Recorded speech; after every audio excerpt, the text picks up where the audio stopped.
Hello friends, मैं राजेश वापस से आप लोगों का स्वागत करता हूं आपके अपने यूट्यूब चैनल अल्टीमेट लक्ष्य पे। तो आज मैं आया हूं सितंबर मंथ के करंट अफेयर एनालिसिस के जो यूपीएससी पॉइंट ऑफ व्यू से इंपॉर्टेंट क्वेश्चंस हैं उसके पार्ट 4 को लेकर। इससे पहले मैंने जून, जुलाई, अगस्त तीनों मंथ के जो करंट अफेयर एनालिसिस के जो इंपॉर्टेंट क्वेश्चंस हैं वो ऑलरेडी मैंने डिस्कस कर लिया है और इन सारे वीडियोस का लिंक मैंने डिस्क्रिप्शन में भी दे दिया है।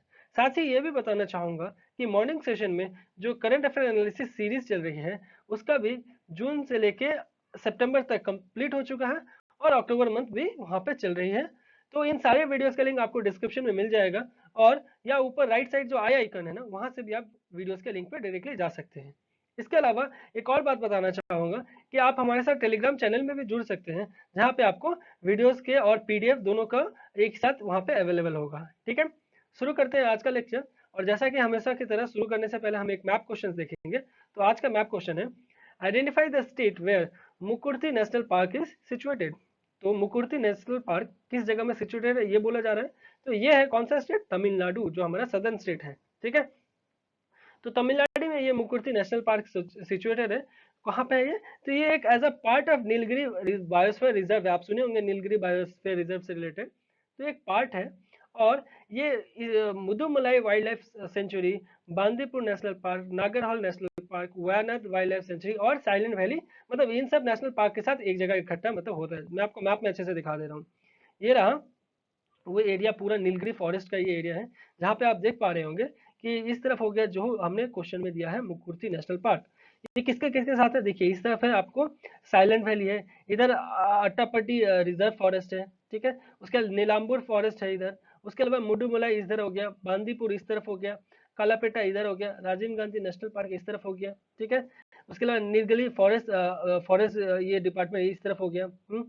ठीक है, तो इसी तरह आप सारा चीज आपको इस जगह में मिल जाएगा इससे रिलेटेड। सत्यमंगलम भी इधर है जहाँ पे अभी रिसेंटली हमने टाइगर फॉरेस्ट से रिलेटेड डिस्कस भी किया था। ठीक है, और ऊपर हो गया कर्नाटका स्टेट, इधर हो गया केरल और यहाँ पे तमिलनाडु है। ठीक है, चलिए बढ़ते हैं हम आज के क्वेश्चन आंसर की जो सीरीज है वो हम स्टार्ट करते हैं।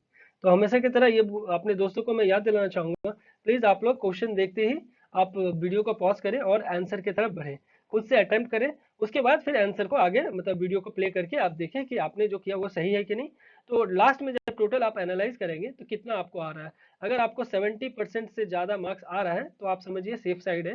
बट अगर 70% से कम है तो प्लीज़ आप मल्टीपल टाइम्स रिविजन करिए। और जो हमारे फ्रेंड्स 90% से ऊपर क्वेश्चन सही कर पा रहे हैं तो वो बहुत ही अच्छे रास्ते में चल रहे हैं। बस उनको रिवीजन छोड़ना नहीं चाहिए, करते रहिए। एग्जाम वैसे भी अभी टाइम पे होने वाली है, तो टाइम से अभी थोड़ा आगे हो गई है। तो देखते हैं कितना टाइम आपको और ज़्यादा मिल पाता है, बट अपना रिविजन करते रहिए। ठीक है, तो आज का पहला क्वेश्चन है, consider the following statements regarding fix dose combination एफडीसीज।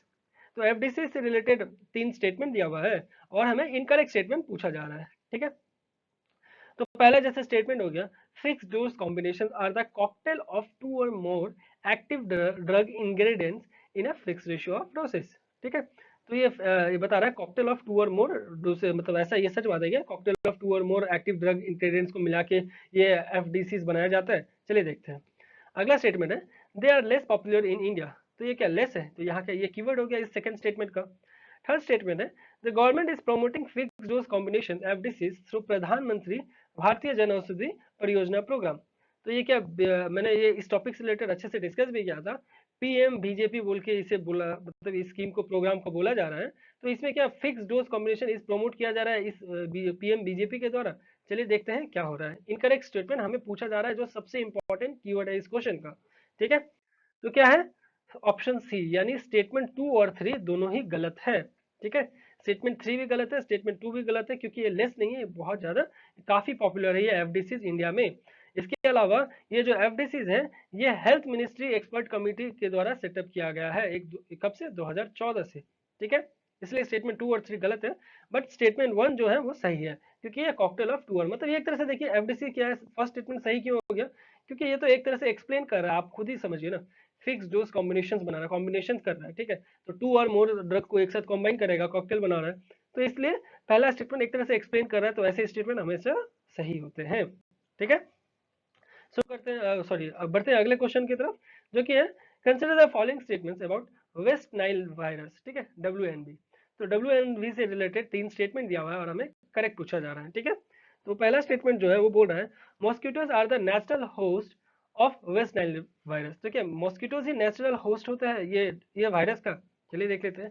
Waste Nile virus is mainly transmitted to people through the bites of infected mosquitoes. तो ये क्या ज्यादातर जो ट्रांसमिट होता है ये क्या इन्फेक्टेड मॉस्किटोज के बाइट से होता है? तो चलिए देख लेते हैं।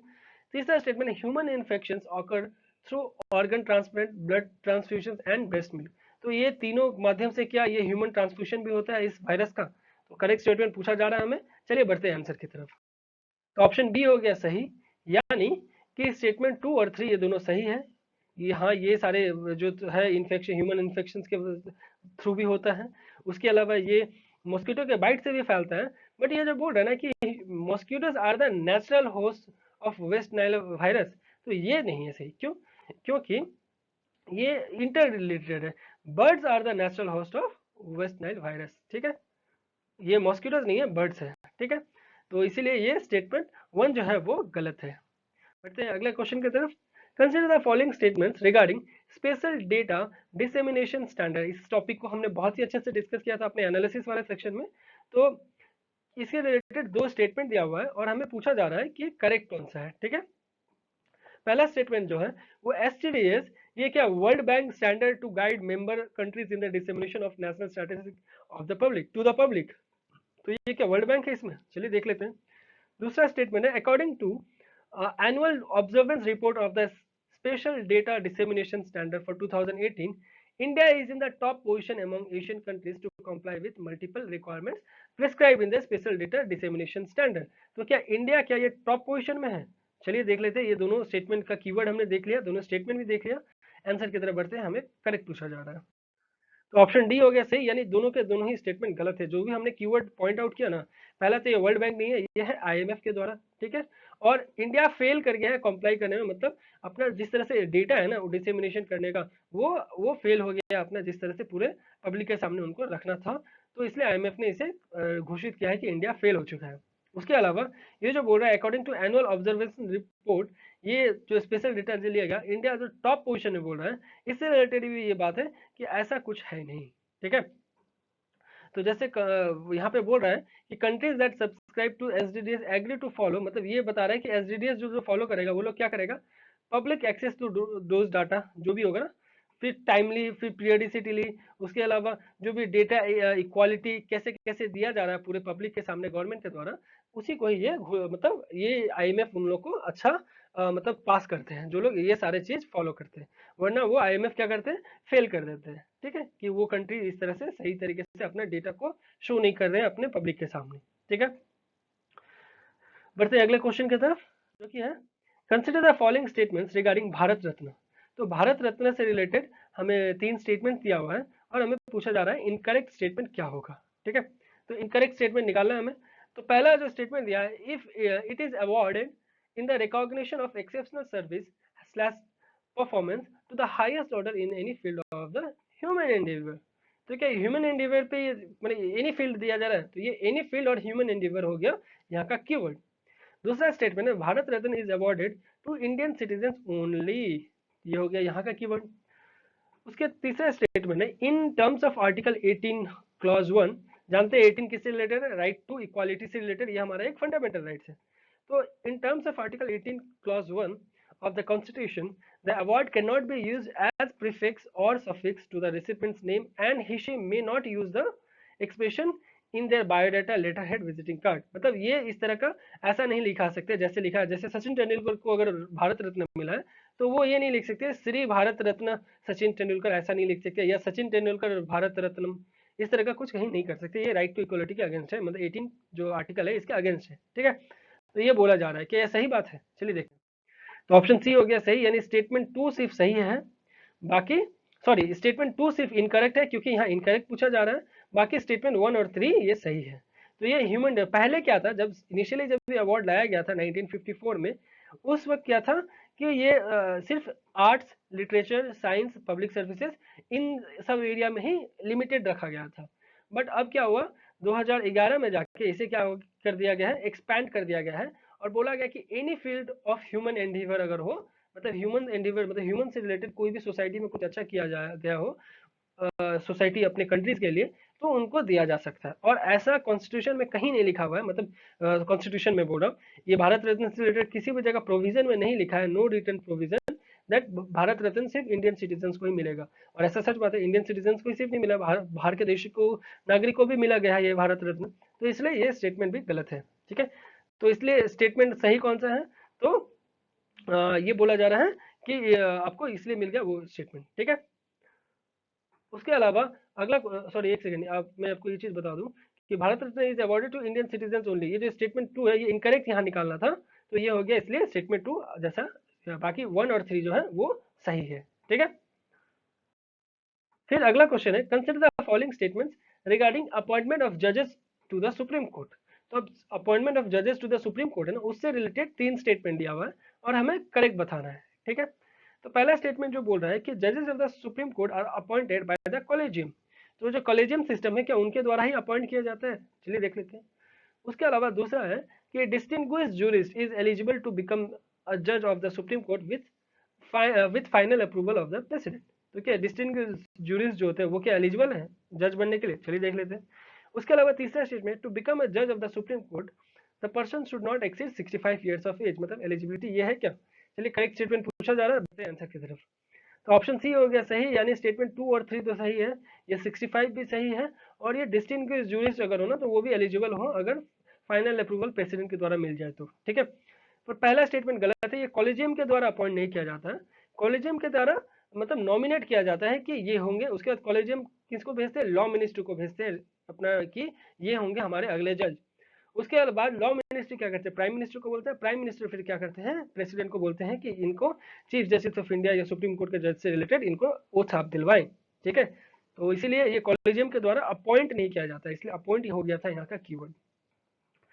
बढ़ते हैं अगला क्वेश्चन की तरफ। Consider the following regarding association of world economic bodies, A web, A web बोल के हुआ, तो इससे रिलेटेड भी 3 स्टेटमेंट दिया हुआ है और हमें करेक्ट पूछा जा रहा है। ठीक है, तो पहला स्टेटमेंट में बोल रहा है कि जो ये the AWEB is the largest association. तो क्या है? Largest association of election management bodies, EMBs world wide में है। तो ऐसा क्या सच बात है? जो कि conducting free and fair transparent participative elections world wide में कैसे इफेक्टिवली किया जा सके, इसके ऊपर वो लोग ये मतलब अपना पूरा जो ये मीटिंग होता है ये इसी चीज से ऊपर डिपेंड होकर करते हैं कि कैसे पूरा वर्ल्ड वाइड में फ्री एंड फेयर अच्छा इलेक्शन कराया जा सके। तो ये क्या लार्जेस्ट बॉडी है? चलिए देख लेते हैं। 2019 में India became the executive board member of the association of world economic bodies. तो ये क्या सच बात है? 2019 में ये ऐसा ये वर्ल्ड मतलब एग्जीक्यूटिव बोर्ड में का मेंबर बन गया है। ठीक है, तीसरा स्टेटमेंट है, India will be the A waves chair for 1921। मतलब इंडिया क्या है, चेयरमैन का इनको पोजीशन मिल गया है 2019 और से 21 तक का टर्म के लिए। तो चलिए देखते हैं क्या होता है। करेक्ट स्टेटमेंट हमें पूछा जा रहा है, तो ऑप्शन सी हो गया सही, यानी स्टेटमेंट 1 और 3 तो सही है, स्टेटमेंट 2 गलत है। क्यों? क्योंकि जब यहाँ पे देखिए ये दोनों तो कॉन्ट्राडिक्ट कर दिया, या तो वो चेयरमैन होंगे या तो एग्जीक्यूटिव बोर्ड के मेंबर होंगे। तो एग्जीक्यूटिव बोर्ड के मेंबर ना, इलेक्शन कमीशन ऑफ इंडिया जो है वो कंसेक्यूटिव बने कब? 2013 से 15 तक और 15 से 17 तक। ठीक है, बट लेकिन 2019 में से 21 तक के लिए उनको एज अ चेयरमैन बनाया गया है, जो ये जो वेब वर्ल्ड इलेक्शन बॉडीज है इनका। ठीक है, तो इसीलिए ये स्टेटमेंट 2 गलत है, स्टेटमेंट 3 राइट है इसी जगह में, और स्टेटमेंट 1 तो एक तरह से एक्सप्लेन कर रहा है इस ए वेब को, तो ये तो सही होना ही है, जैसा मैं हमेशा आपको बताता हूँ। ठीक है, इसके अलावा ये जो 4th जनरल असेंबली जो हुआ है ना रिसेंटली, वो कहाँ पे हुआ? ये बेंगलुरु में हुआ है। ये भी आप ध्यान रखिएगा, एज अ मतलब general knowledge point of view से ये भी काफी इंपॉर्टेंट इस क्वेश्चन के लिए बन सकता है। ठीक है, और ये चौथा है, ये ध्यान दीजिएगा। अगला क्वेश्चन है, consider the following statements regarding G20 forum and G20 summit. तो G20 फोरम और समिट से रिलेटेड 4 स्टेटमेंट दिया गया है और हमें इनकरेक्ट पूछा जा रहा है, ध्यान दीजिएगा। तो पहला स्टेटमेंट बोल रहा है कि 2019 का जो G20 समिट है was the first G20 summit to be hosted by Japan. तो ये जापान के द्वारा ये फर्स्ट है, तो ये हो गया कीवर्ड यहाँ का। दूसरा स्टेटमेंट है, Pakistan is not a member of G20 forum. तो ये क्या नॉट है, नॉट इवन, ओनली, ये सब तो कीवर्ड है पाकिस्तान का फेवरेट, तो इसीलिए ये हो गया कीवर्ड सेकंड स्टेटमेंट का। तीसरा है, G20 समिट फोकस ओनली, ये ओनली हो गया यहाँ पे लोचा कर दिया, ओनली ऑन मैक्रो इकोनॉमी। तो मैक्रो इकोनॉमी और ओनली, ये हो गया यहाँ का कीवर्ड थर्ड स्टेटमेंट का। फोर्थ स्टेटमेंट का, India has hosted G20 summit twice since its inception. तो क्या इंडिया ने 2 बार इसे होस्ट किया है G20 समिट को, जब से इंडिया इसका पार्ट बना है।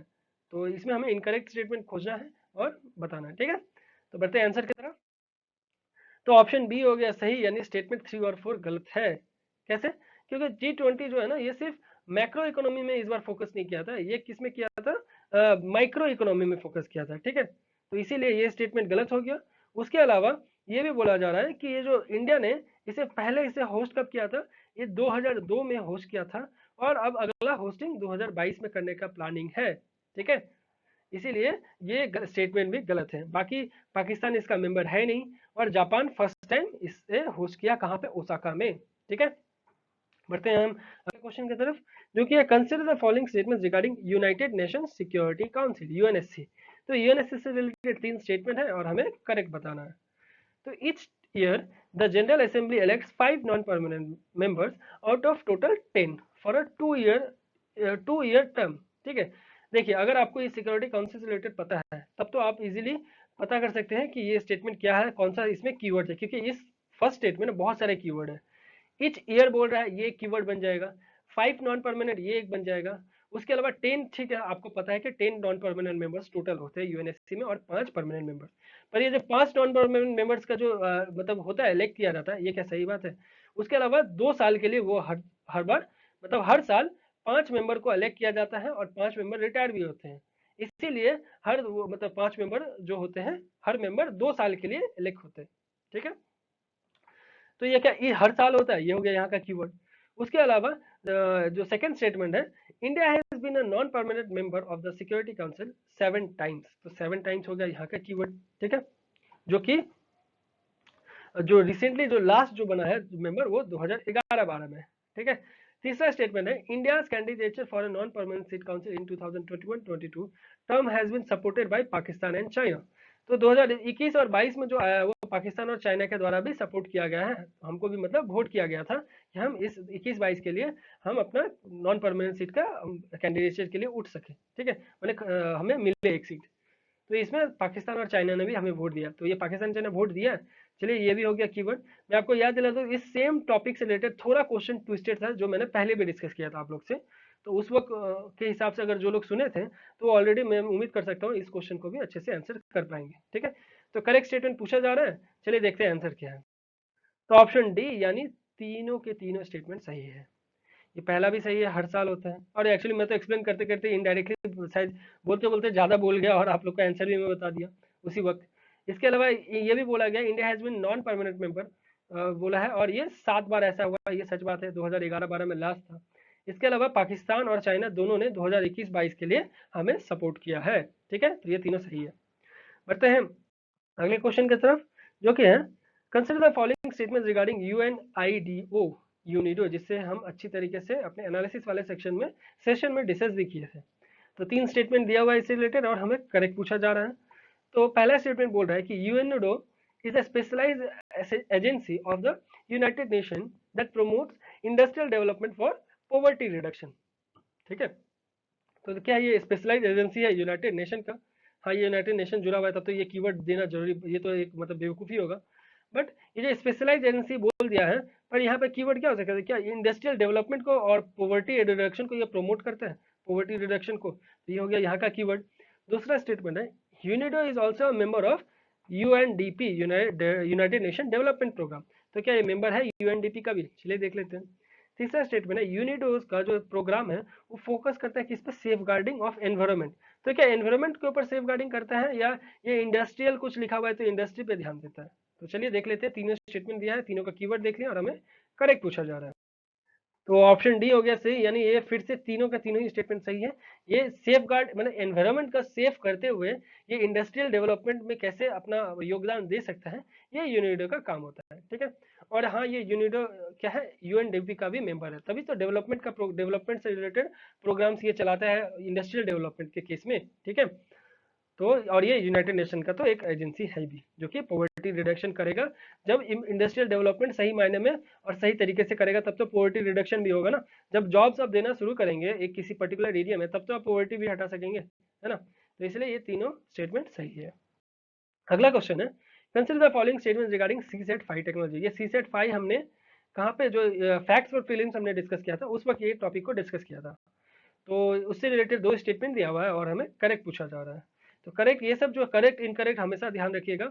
जिस तरह से, जिस अप्रोच से मैं कर रहा हूँ आंसर को, प्लीज आप लोग भी जब वीडियो को पॉज करने के बाद प्ले करेंगे तो प्लीज आप लोग भी यह फॉलो करिएगा कि आप किस जगह में मतलब चूक रहे हैं या कुछ गलत कर रहे हैं, या कुछ अगर आप लोग किसी और अच्छा कोई तरीका से अगर इसे सॉल्व कर रहे हैं तो प्लीज कमेंट बॉक्स में बताइएगा, ताकि और भी दोस्त जो हमारे हैं वो लोग जान सकें कि अगर कुछ अच्छा या कुछ इनोवेटिव टेक्निक आप लोग यूज करते हैं एग्जाम को देते वक्त, ठीक है। तो ऑप्शन ये दे रहा है, दो स्टेटमेंट जो दिया है इसमें लिखा है, जो सी सेट 5 टेक्नोलॉजी है ना, ये बेस्ड होता है सैटेलाइट कम्युनिकेशन के ऊपर, to extend connectivity to the unserved areas including the remote islands and difficult terrains. तो रिमोट आइलैंड्स और डिफिकल्ट टेरेन्स में ना क्या होगा, सैटेलाइट कम्युनिकेशन ज्यादा से ज्यादा अच्छे से पहुंचा सकेगा। तो ये है क्या, ये सही बात है? चलिए देख लेते हैं। दूसरा स्टेटमेंट है, C set 5 can work only, sorry, C set 5 can work on any wifi enabled phone.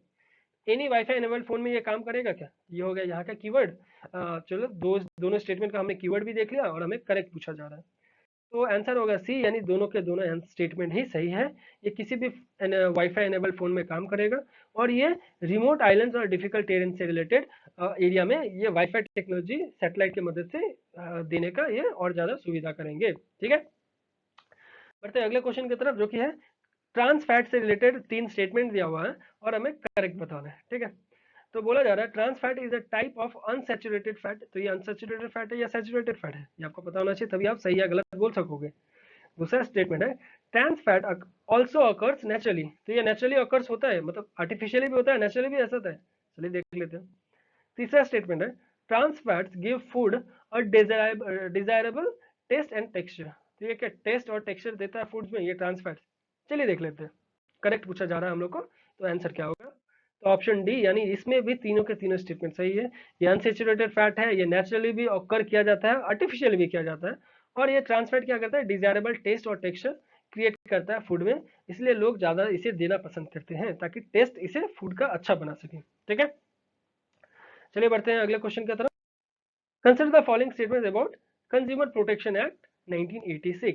तो 1986 का ये सीपीए है जो है, इससे रिलेटेड चार स्टेटमेंट दिया गया और हमें करेक्ट पूछा जा रहा है, ठीक है। तो पहला स्टेटमेंट में बोल रहा है, it makes provision for the establishment of consumer councils and other authorities for the settlement of consumers disputes.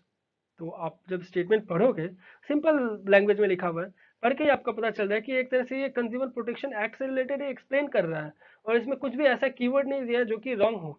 तो ऐसे स्टेटमेंट ज्यादातर सही होते हैं।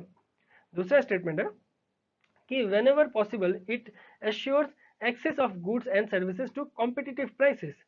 तो whenever, ये क्या assures करते हैं access, तो ये भी एक तरह से एक्सप्लेन ही कर रहा है। चलिए देखते हैं आंसर क्या होगा फिर, ठीक है। तीसरा है statement, it protects the consumers against marketing of hazards goods and services. Hazards goods and services से रिलेटेड भी ये क्या प्रोटेक्ट करता है, चलिए देख लेते हैं। चौथा स्टेटमेंट है कि seek redressal on account of unscrupulous exploitation of consumers. तो अगर ये रिड्रेसल भी करता है, जब अगर यदि एक्सप्लॉयटेशन ऑफ कंज्यूमर्स होता है ना, तो इस तरह का जो भी एक्शन वो लोग कंज्यूमर लेना चाहें तो उससे रिलेटेड ये केस भी लेते हैं, और क्या आगे एक्शन लिया जाए वो भी वो लोग फॉलो करते हैं। तो ये क्या सही बात है? चलिए करेक्ट स्टेटमेंट पूछा जा रहा है, हम आंसर की तरफ बढ़ते हैं। तो ऑप्शन डी हो गया सही, यानी चारों के चारों स्टेटमेंट सही है। मतलब पहला और दूसरा तो एक तरह से एक्सप्लेन कर रहा है इस एक्ट को, तो वो तो सही होना ही था। तीसरा भी सही है क्योंकि प्रोटेक्ट करता है हैजार्डस गुड्स एंड सर्विसेज का मार्केटिंग को भी, ठीक है। और चौथा भी आपको जो भी रिड्रेसल, आप जो भी कंप्लेंट्स या कुछ कंज्यूमर के हिसाब से आप अपने कंज्यूमर कोर्ट में डालना चाहते हैं, तो उसके लिए भी ये एक्ट के द्वारा ही सपोर्ट किया जाएगा, ठीक है। बढ़ते हैं हम अगले क्वेश्चन पे, जो कि है consider the following statements regarding common service centre. इसे भी हमने बहुत अच्छे से अलग अलग टॉपिक में, ये सीएससी के बारे में जो है प्रोग्राम, इससे रिलेटेड हमने डिस्कस किया है। तो ये चार स्टेटमेंट दिया जा रहा है और यहाँ करेक्ट पूछा जा रहा है, ठीक है।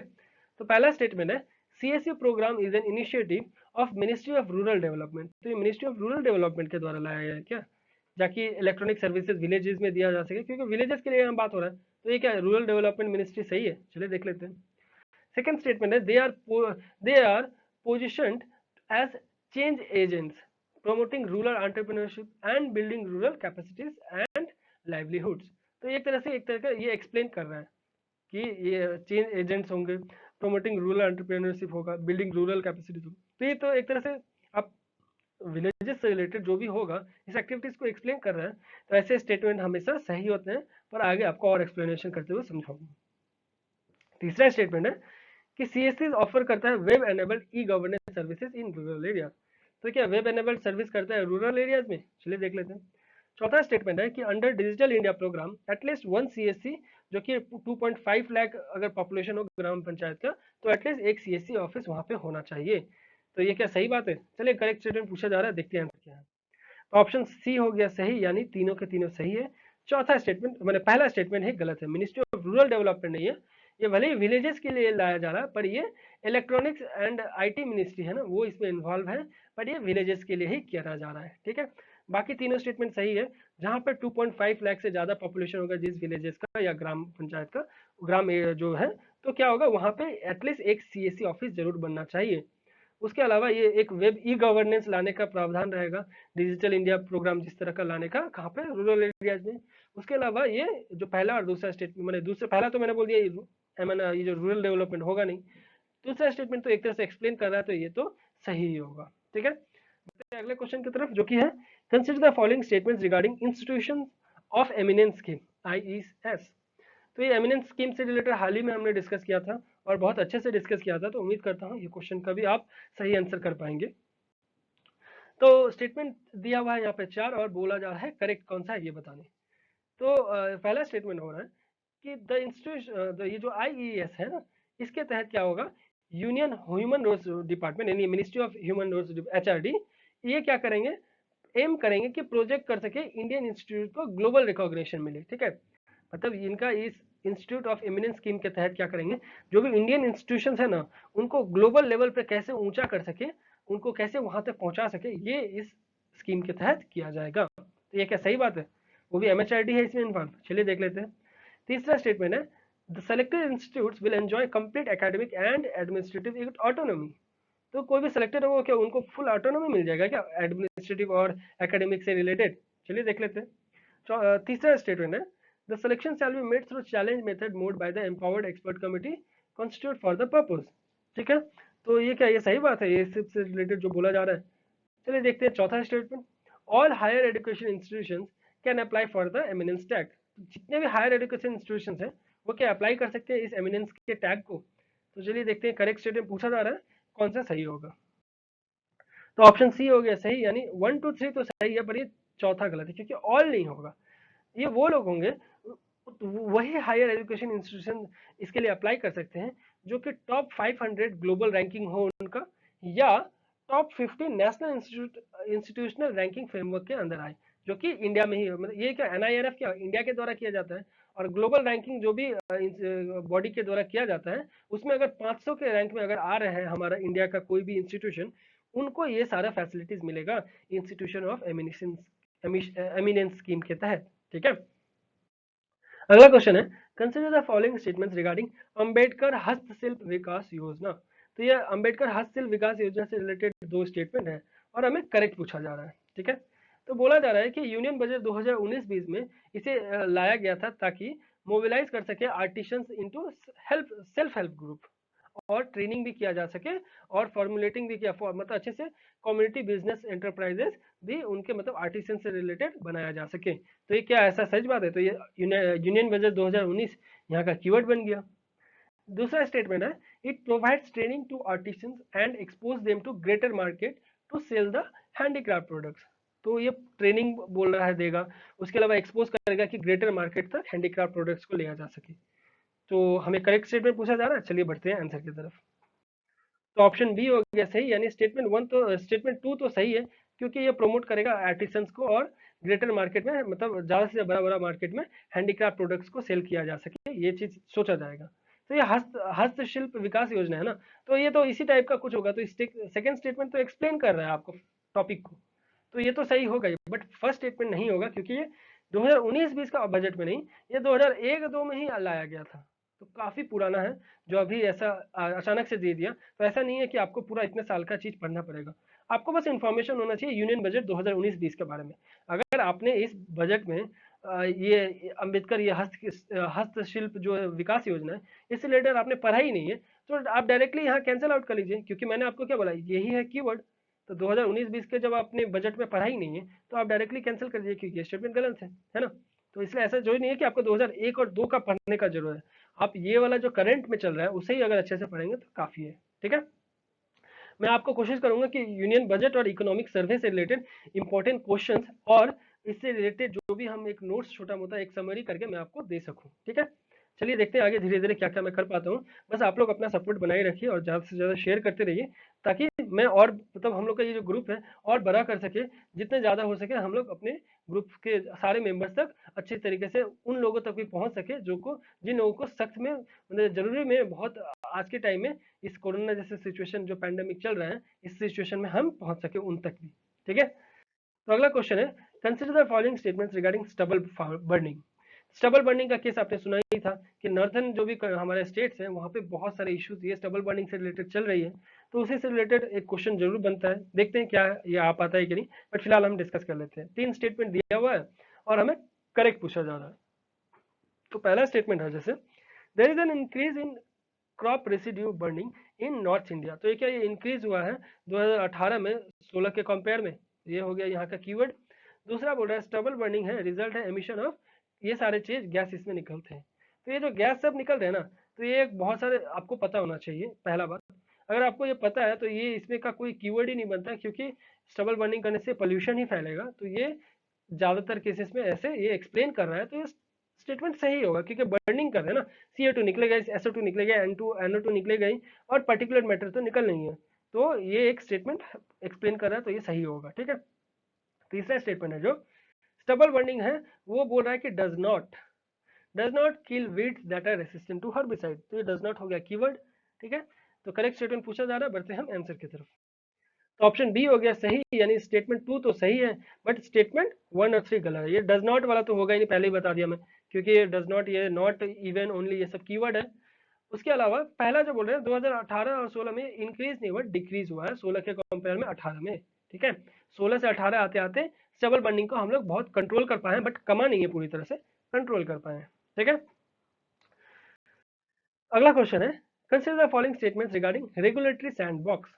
तो सैंडबॉक्स से रिलेटेड आपको 3 स्टेटमेंट्स दिया गया है और हमें करेक्ट बताना है। सैंडबॉक्स के बारे में मैंने 2 बार मैंने अच्छे से, वो भी फुल करीबन अच्छा टाइम देके मैंने एक्सप्लेन किया है अपने एनालिसिस वाले सेक्शन में। और इससे पहले भी एक सैंडबॉक्स से रिलेटेड ही क्वेश्चन भी डिस्कस किया है, जहाँ पे आपको इंश्योरेंस रेगुलर IRDA है वो भी इन्वॉल्व है, और एक बार मैंने RBI भी इन्वॉल्व है इस रेगुलेटरी सैंडबॉक्स से रिलेटेड। तो मैंने ये डिस्कस किया दोनों, तो उम्मीद करता हूँ इस बार भी ये क्वेश्चन को आप आंसर सही करेंगे। ठीक है, तो 3 स्टेटमेंट, पहला स्टेटमेंट है कि रेगुलेटरी सैंडबॉक्स है ना, वो रेफर करता है ताकि लाइव टेस्टिंग किया जा सके न्यू प्रोडक्ट और सर्विसेज में। ठीक है, इन ए कंट्रोल्ड एनवायरनमेंट, तो ये कंट्रोल एनवायरनमेंट में लाइव टेस्टिंग किया जा सके, for which regulators may permit certain regulatory relaxation for the limited purpose of the testing. तो ये क्या सही बात है? तो देखिए ये एक एक्सप्लेन कर रहा है, इतना लंबा स्टेटमेंट उसके ऊपर से एक्सप्लेन कर रहा है, तो ऐसा स्टेटमेंट ज्यादातर सही होता है। आगे देखते क्या होता है। दूसरा स्टेटमेंट है, it will help fintech companies launch innovative products at a lower cost and in less time. तो ये क्या हेल्प करेगा फिनटेक कंपनीज को, चलिए देख लेते हैं। तीसरा statement, with the aim of financial inclusion, all in fintech companies are allowed to access to the regulatory sandbox। तो ये ऑल हो गया यहाँ का कीवर्ड, कि सारे फिनटेक कंपनीज को दे रहा है या कुछ दे रहा है, या ऐसा कुछ और गवर्नमेंट के द्वारा दिया गया है। तो चलिए करेक्ट स्टेटमेंट पूछा जा रहा है, आंसर की तरफ बढ़ते हैं। तो ऑप्शन सी हो गया सही, यानी स्टेटमेंट 1 और 2 तो सही है, स्टेटमेंट 3 गलत है, क्योंकि ऑल नहीं है। RBI उनको ही परमिशन दे रहा है जिनका नेट वर्थ 25 लाख से ज्यादा हो, और वो उनके लिए भी है जो लोग RBI से इनकॉर्पोरेट हो, तभी जाके, मतलब रजिस्टर्ड हो, तभी जाके उनको ये इस तरह का चीज मिलेगा। ठीक है, इसलिए ऑल फिनटेक कंपनीज यहाँ पे नहीं है। बढ़ते हैं अगले क्वेश्चन की तरफ।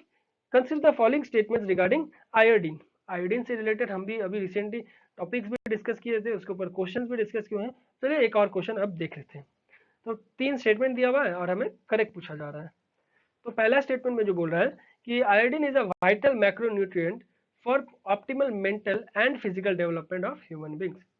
तो क्या ऑप्टिमल मेंटल मतलब ये मैक्रोन्यूट्रिएंट जो बोल रहे हैं ना, ये क्या आयोडीन क्या मैक्रोन्यूट्रिएंट है जो कि ऑप्टिमल मेंटल और फिजिकल डेवलपमेंट में मतलब आता है, ह्यूमन बींग्स के लिए काम करता है क्या? चलिए देख लेते हैं। दूसरा स्टेटमेंट है deficiency of iodine can lead to hypothyroidism, abortion, stillbirth और mental retardation के साथ साइकोमोटर क्या है ये साइकोमोटर डिफेक्ट्स। ठीक है, तो ये चारों 5 टाइप का जो भी डिफिशियंसी है ये आयोडीन से होता है क्या? चलिए देख लेते हैं। तीसरा स्टेटमेंट है children born in iodine deficient areas may have low intelligence quotient। तो क्या इंटेलिजेंस क्वेश्चन जो होता है ना, वो क्या जहाँ पे आयोडीन डिफिशियंट लोग हैं वहाँ पे क्या उन लोग का इंटेलिजेंस क्वेश्चन कम होता है क्या? चलिए देख लेते हैं, करेक्ट स्टेटमेंट पूछा जा रहा है। ठीक है, तो ऑप्शन सी हो गया सही, यानी स्टेटमेंट 2 और 3 सही है कि हाँ आयोडीन डिफिशियंसी एरिया में अगर बच्चे पैदा लेते हैं तो उनका आईक्यू लेवल थोड़ा लो होता है। ठीक है, उसके अलावा ये सारे डिसऑर्डर डिफिशियंसीज ये सारे प्रॉब्लम्स भी होते हैं, तो ये आपको याद नहीं करना होगा कि क्या क्या मेंटल रिटार्डेशन स्टील बस ये इस तरह का नहीं, ऐसे चीज मैक्सिमम टाइप में आप सही मान के चलिए। आप एकदम मैंने 90% क्वेश्चन पे तो यही होगा, और 90% ही आपको तो करना है, सिर्फ 80% है, उससे ज्यादा आप बढ़िए भी मत आगे। तुक्का मारना है तो 80% तक अगर पहुंच गए तो उसके आगे मत बढ़िए, हार्डली 85%। ठीक है, और स्टेटमेंट 1 गलत है क्योंकि मैक्रोन्यूट्रिएंट नहीं है आयोडीन, ये एक माइक्रोन्यूट्रिएंट है। ठीक है, जो कि हमें हमारे बॉडी को ये जरूरत पड़ता है एज अ माइक्रोन्यूट्रिएंट। ठीक है, बढ़ते हैं अगले क्वेश्चन की तरफ। Consider the following statement regarding lightning. अब लाइटनिंग थोड़ा फिजिक्स भी पढ़ लेते हैं, तो फिजिक्स से रिलेटेड ये क्वेश्चन है, ऐसा नहीं है कि ये आप मैं स्टैटिक पार्ट उठा के दे दिया हूँ, ये न्यूज में भी बना था लाइटनिंग से रिलेटेड, इसलिए ये आया है। चलिए देखते हैं, हम ये 3 स्टेटमेंट दिया हुआ है और हमें करेक्ट पूछा जा रहा है। ठीक है, so lightning is a very rapid and massive discharge of electricity in the atmosphere, which are generated in giant moisture-bearing clouds that are 10 to 12 kilometre tall। तो ये क्या ये 10 to 12 किलोमीटर टॉल क्लाउड से वहीं पर ये डिस्चार्ज मतलब ये तरह का लाइटनिंग स्टफ फॉर्मेशन होता है। चलिए देख लेते हैं। सेकंड स्टेटमेंट है लाइटनिंग ऑलवेज, ये देख रहे हैं, always strike tall object such as trees towers and buildings. ये हो गया यहाँ का कीवर्ड। तीसरा स्टेटमेंट है lightning occurs commonly during thunderstorms. तो क्या लाइटनिंग क्या थंडरस्टॉर्म के वक्त ही ये आता है? चलिए देख लेते हैं, हमें करेक्ट स्टेटमेंट पूछा जा रहा है। तो ऑप्शन सी हो गया सही, यानी स्टेटमेंट 1 और 3 सही है कि हाँ ये थंडरस्टॉर्म के वक्त ही लाइटनिंग दिखता है ज्यादातर हम लोग को, और ये 10 से 12 किलोमीटर टॉल वाले जितने भी क्लाउड्स होते हैं ना वही ज्यादातर लाइटनिंग प्रोड्यूस करता है। बट ये जो है ये ऑलवेज वाला बात नहीं है कि लाइटनिंग हमेशा टॉल बिल्डिंग्स या टॉल टावर्स या टॉल जो भी लंबे पेड़ होते हैं उनको ही ये जाके अफेक्ट करे। यहाँ से लाइटनिंग मान लो ये क्लाउड्स है और यहाँ से डायरेक्टली जो भी टॉल बिल्डिंग्स या कुछ भी है उसी को अफेक्ट करेंगे, ऐसा कोई जरूरी नहीं है। ग्राउंड में भी कितने बार होता है कि ये अफेक्ट करते हैं। ठीक है, तो ऐसा बात नहीं है, तो इसलिए ऑलवेज जो दे दिया ना ये यहाँ का कीवर्ड था और यही इस स्टेटमेंट को गलत भी कर दिया। ठीक है, बढ़ते हैं हमारे अगले क्वेश्चन पे जो कि आज का ये लास्ट क्वेश्चन है। तो consider the following statements regarding national population register NPR, जो इतना ज्यादा न्यूज में बना हुआ है कि आप प्रीलिम्स का तो उतना नहीं बोल सकता, बट मेंस के लिए तो ये एकदम फेवरेट क्वेश्चन है। एनपीआर एनसीआर फिर आपको सिटीजनशिप अमेंडमेंट बिल, ये सबसे रिलेटेड तो आप मेंस राइटिंग में इतना प्रैक्टिस मतलब करके जाइए कि आपको एक आध क्वेश्चन तो इसी से ही फंसना ही है, आप लिख के ले लीजिए। ठीक है, तो 3 स्टेटमेंट दिया हुआ है और ये करेक्ट पूछा जा रहा है। तो पहला स्टेटमेंट जो दे रहा है ऑब्जेक्टिव ऑफ द जो एनपीआर है to create comprehensive identity database of every usual resident in the country. तो क्या ये देखिए ये क्या कर रहा है, एनपीआर एक तरह से आपको एक्सप्लेन कर रहा है, बट हाँ ये एवरी यूजुअल रेसिडेंट जो है इन द कंट्री ये एक आपको यूजुअल रेसिडेंट बोला है। ठीक है, तो इसीलिए आपको ये बन जाता है यूजुअल रेसिडेंट, मतलब ऐसा नहीं है कि सिर्फ इंडियन सिटीजन यहाँ पे मेंशन नहीं किया, यूजुअल रेसिडेंट है। ठीक है, इसलिए कीवर्ड है यहाँ का। दूसरा स्टेटमेंट है national population register is similar to जो डिकेनियल सेंसस होता है ना 10 साल में जो सेंसस निकाला जाता है, क्या ये सिमिलर है एनपीआर सेंसस की तरह जो कि बायोमेट्रिक और फैमिली का ट्री वगैरह ये सब पूछताछ करता है? तो चलिए देख लेते हैं।